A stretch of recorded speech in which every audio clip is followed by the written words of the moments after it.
आपल्यासोबत आज उमरज मराठी संस्थानचे महंत नामदेव महाराज आहेत. आपण त्यांच्याशी बातचीत करणार आहोत. मराठी संस्थान उमरज येथे 27 फेब्रुवारीपासून यज्ञ त्याबरोबरच मोठे कार्यक्रम आहे, त्याबद्दल आपण महाराजांकडून माहिती घेणार आहोत. महाराज, आपला उमरज येथे मन्या नदीच्या काठावर बसलेलं एक उमरज छोटंसं गाव आहे. त्या गावाचं नाव आज देशभरात गाजत आहे. आम्हाला माहिती नाही, पण आम्हाला सांगत होते आमचे आजी आजोबा की इथे पूर्वी हे झाला होता, यज्ञ झाला होता. त्या यज्ञ पाहिलं नाही, पण आता सध्या आमच्या पाहण्याचा योग आहे. त्याबद्दल तुम्ही आम्हाला नवतरुणांसाठी काय माहिती द्या?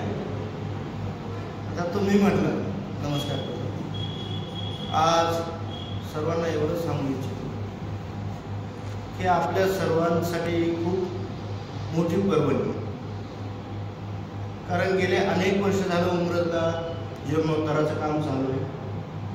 विठ्ठल रुक्मिणी मंदिर व नामदेव महाराजाचं मंदिर पूर्णतः बांधून तयार झाले आणि आता काय त्याच्या कळसाचा प्रोग्राम सुरू झाला.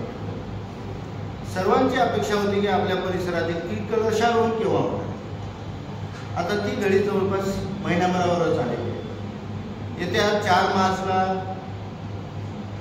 द्वारका पीठाधीश्वर शंकराचार्यजी यांच्या हस्ते कलशारोहणाचा प्रोग्राम होणार आहे आणि त्यानिमित्त अखंड हरिनाम सप्ताह व श्रीमद भागवत कथा व 108 कुंडी विष्णू याग यज्ञ ठेवण्यात आले. आता वास्तविक पाहिलं तर हा एवढा मोठा प्रोग्राम आहे, जसा आता उत्तर प्रदेशमध्ये प्रयागराजमध्ये कुंभमेळा चालू आहे, तसा हा आपल्या परिसरातील किंवा आपल्या महाराष्ट्रातील हा एक प्रकारचा कुंभमेळाच म्हणत आहे. कारण तिथं त्रिवेणी संगम आहे, गंगा यमुना सरस्वती गोपते. त्याप्रमाणे इथेही त्रिवेणी संगम होणार आहे. कारण एक कलशारोहण आहे, ते सर्वांच्या आतुरतेचा विषय आहे. त्यानिमित्त श्रीमद भागवत कथा होणार आहे. कथा प्रवक्ते देवकीनंदन ठाकूरजी आणि 108 कुंडी विष्णू या ठिकाणी होणार. सरासरी आपल्याकडे कथा कीर्तन होतात, पण यज्ञ नावाचे गोष्ट बऱ्याच जणांना आपल्याला माहिती नाही. आणि कारण आता तुम्ही म्हटल्याप्रमाणे की 1958 साली नामदेव महाराज संस्थानचे 5वे मठाधिपती श्री गुरु प्रातस्मरणीय एकनाथ नामदेव महाराज यांच्या काळामध्ये तो यज्ञ झाला होता. आणि तो यज्ञ देखील आपल्या पंचक्रोशीला अजून देखील आठवणीत आहे. म्हणजे तो त्या काळचा खूप मोठा यज्ञ होता. पण त्या काळाला जवळपास 60-70 वर्ष होऊन गेली.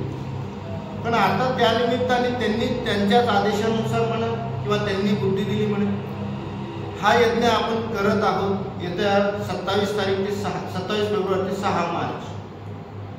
यामुळे या यज्ञामध्ये, या यज्ञाची पर्वणी, या यज्ञामध्ये जे पुण्य तुम्हाला अर्जित करायचे ते सर्वांनी येऊन या पुण्याचा वाटा व्हावं, याचे भागीदार व्हावं, एवढं सर्व परिसरातील नव्हे, मराठवाड्यातील लोकांना, कर्नाटक, तेलंगणा आणि आंध्रा या इथून सगळे लोक येणार आहेत. त्या सर्वांना ही एक प्रकारची पर्वणी आहे असं मी सांगतो. असंही समजलं जातं की मी बऱ्याच ठिकाणी तुमच्यासोबत सहवासात आहे. नामदेव महाराज म्हणलं की नवतरुणांचे श्रद्धास्थान. महाराज म्हणलं की आधी पोरांना जवळ करणारे, मोठ्यांना बाजूला करून पोरांना जवळ करणारे. त्याचं कारण काय महाराज? त्याचं कारण असं आहे की तुम्ही सुरुवातीला बिल्डिंग बांधायचं ठरवताना कसं बांधायचं हे आधी प्लॅनिंग करणे गरजेचं आहे. ते बांधल्यानंतर प्लॅनिंग करण्यात उपयोग नाही. तद्वत हे जे नवतरुण आहेत यांच्या जीवनामध्ये आध्यात्मिक वाटचाल चालवण्यासाठी हाच एक वेज आहे किंवा वेळ आहे. त्यावेळेस त्यांनी जर वाट भरकटली तर पुन्हा जागेवर यायला मुश्किल होते. म्हणून नवीनांना वाट दाखवणं ही खूप गरजेची आहे.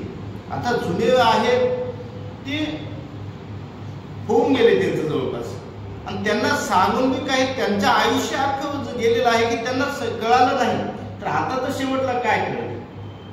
तरी त्यांना तर मी सांगतो, त्याच्याबद्दल नाही आहे, पण नवतरुणांना विशेष मार्गदर्शन करण्याचा माझा प्रयत्न असते. कारण कसं आहे एज फॅक्टर महत्वाचं आहे. आज माझं एज तुमच्या बरोबर आहे, त्याच्यामुळे तुम्हालाही थोडी मानसिकता तुमची असते की महाराज आपल्यासारखेच आहे.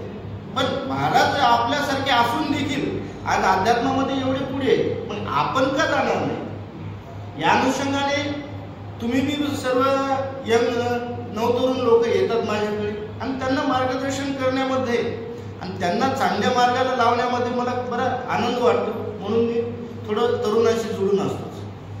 त्याबरोबरच आपल्या उमरज आणि या कंधार परिसरामध्ये जे आजूबाजूची गाव आहेत केवळ उमरज या नावाने ओळखली जातात. केवळ त्याचं एक श्रद्धास्थान नामदेव महाराजाच्या कृपेने ही गाव ओळखली जातात.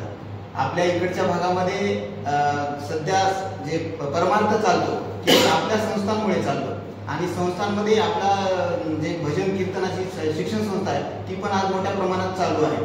त्याचबरोबर आता तुम्ही आता इथे जे यज्ञ होते त्या यज्ञासाठी नवतरुणांना कोणती कामगिरी द्या? कोणती कामगिरी नाही. तुम्ही जे बोलताय कामगिरी, ती कामगिरी नाही, सेवा आहे. सेवा आणि नवतरुण आणि त्यांना द्यायची नाहीये, नवतरुणांना काम द्यायचं नाही, त्यांनाच करायचं. आता तुम्ही पहा, आता आज मी मीटिंग बसवतोय संध्याकाळी, तर त्यामध्ये फक्त मी हे करणार आहे की जेवढे तरुण आहेत जे इच्छुक आहेत त्या सर्वांना आव्हान करणार आहे. आणि हे जे पूर्ण सप्ताह होणार आहे, यज्ञ होणार आहे, ते केवळ मार्गदर्शनासाठी जुने असतील. कारण त्यांचे डोके पांढरे होऊन गेले, ते अनुभवाने होऊन गेले, त्यांना मार्गदर्शनासाठी ठेवायचे. पण हा सप्ताह